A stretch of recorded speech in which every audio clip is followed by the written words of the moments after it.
Hoje vamos conhecer mais 4 eliminações surpreendentes de equipas portuguesas nas provas europeias, por isso, caso gostem, deixem o like, compartilhem, subscrevam e ativem o sininho para não perderem nada. Começamos o nosso percurso na temporada 2004-2005. Benfica e Anderlecht jogavam o acesso à fase de grupos da Liga dos Campeões. Eu coloquei este confronto aqui no vídeo, pois entendo que a diferença entre as duas equipas na altura era relativamente grande, apesar do Benfica não passar pela melhor fase. De um lado, o Benfica, que treinado por Trapattoni, estava em fase de recuperação depois de um período conturbado, onde o pouco sucesso desportivo era o apanágio do clube. O Benfica, que não vencia o campeonato há 11 anos e tinha quebrado o jejum de 8 anos sem vencer um título no ano anterior com a vitória na Taça de Portugal. No plantel das Águias, nomes como Ricardo Rocha, Simão Sabrosa, Petit ou Zlatko Zahovic eram alguns dos destaques. Do outro lado da barricada estava o Anderlecht, campeão belga em título, e era uma força do futebol belga, mas em termos europeus era uma equipa de resultados bastante medianos, sem o furor dos anos 70, esta equipa que já tinha provocado dissabores ao Benfica. Na temporada 1982-1983, o Benfica de Eriksen perdeu com os belgas na final da Taça UEFA, depois de uma derrota 1-0 na Bélgica e um empate 1-1 no Estádio da Luz. No plantel belga, Vincent Kompany era um dos nomes maiores do plantel, também fazia parte desta equipa um jogador conhecido dos sportinguistas, refiro-me ao belga Mbo Mpenza. Na primeira mão, na Luz, o Benfica venceu por 1-0 graças ao golo de Zahovic aos 12 minutos, uma vantagem curta que seria levada para Bruxelas, onde os belgas venceram por 3-0. Aruna Dindane bisou na partida com golos aos 33 e aos 59 minutos respectivamente, e aos 73 Jestrovic fechou o resultado em 3-0. Assim o Benfica falhava o primeiro objetivo da temporada, o acesso à Liga dos Campeões. Continuamos a nossa viagem. Na temporada 2005-2006, Sporting e Halmstad lutavam pelo acesso à fase de grupos da Taça UEFA. O Halmstad, que 5 anos antes tinha causado dissabores ao Benfica, eliminando as Águias da prova.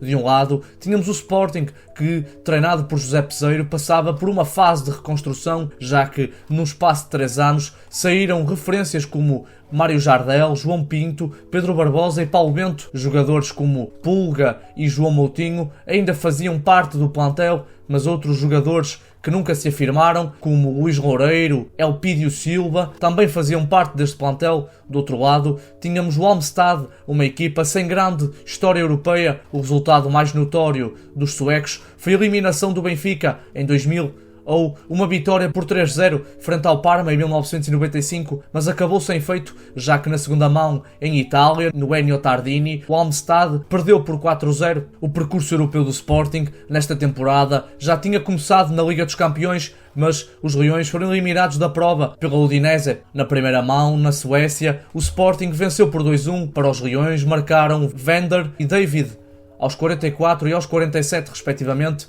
mas foram os suecos os primeiros a marcar aos 42 por intermédio de Gunnar Thorvaldsen, na execução de uma grande penalidade. Assim, o Sporting levava para casa um bom resultado, não só pela vitória, mas também por ter marcado 2 golos fora de casa. Mas em Alvalade, o Halmstad foi o primeiro a marcar aos 15 minutos. Gunnar Thorvaldsen abriu o ativo aos 34 minutos. Vender restabeleceu a igualdade aos 93.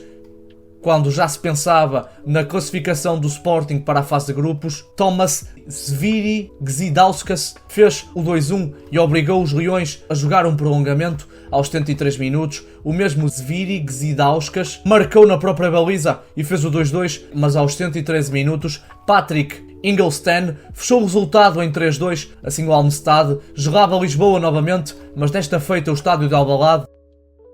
Agora, avançamos até a temporada 2007-2008. Futebol Clube do Porto e Schalke 04 lutavam pelo acesso aos quartos de final da Champions League. Esta escolha, como eliminação surpreendente, pode até ser controversa, mas sou da opinião que o Schalke da altura era inferior em termos de qualidade comparadamente ao Futebol Clube do Porto, apesar de ter grandes nomes como Manuel Neuer ou Rafinha. Já o Futebol Clube do Porto, treinado por Jesualdo Ferreira, tinha no seu plantel individualidades como Lúcio González, Elton e Lisandro Lopes. Os Dragões ficaram em primeiro no seu grupo, formado por Liverpool, Marselha e Besiktas. Já o Schalke ficou em segundo em um grupo formado por Chelsea, Rosenborg e Valência. A primeira mão, que jogou-se no estádio de Gelsenkirchen, trazia boas recordações aos portistas, já que foi em Gelsenkirchen que em 2004 o Futebol Clube do Porto venceu o Mónaco por 3-0 na final da Champions, mas nesta partida os Dragões saíram derrotados por 1-0, golo de Kevin Kurani aos 4 minutos de jogo no Dragão. Os portistas venceram pelo mesmo resultado graças ao golo de Lisandro Lopes, já perto do final, aos 86 minutos para ser mais preciso. No prolongamento ninguém marcou e na marca dos 11 metros Manuel Neuer foi o herói dos alemães, duas defesas, aos penaltis de Lisandro Lopes e de Bruno Alves. Os alemães marcaram todas as suas conversões e assim eliminaram o Futebol Clube do Porto por 4-1. E fechamos o vídeo na temporada 2013-2014 para recordar a eliminação do Braga aos pés do Pandori da Roménia nas pré-eliminatórias da Liga Europa. O Braga,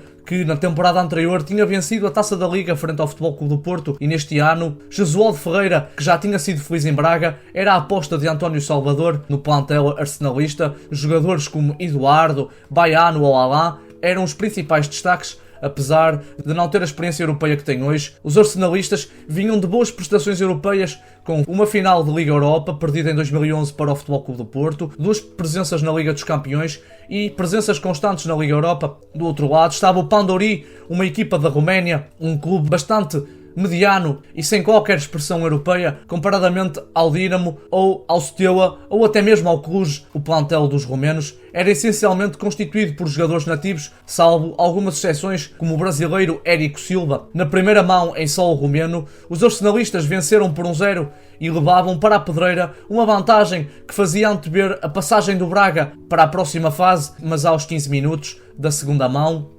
Boleica abriu o ativo na pedreira, o que forçou um prolongamento, já que o Braga não marcou qualquer golo, e quando muitos já pensavam nos penaltis, Alexandro Siukur, aos 117 minutos, gelou o estádio municipal e atirou o Braga para fora das provas europeias.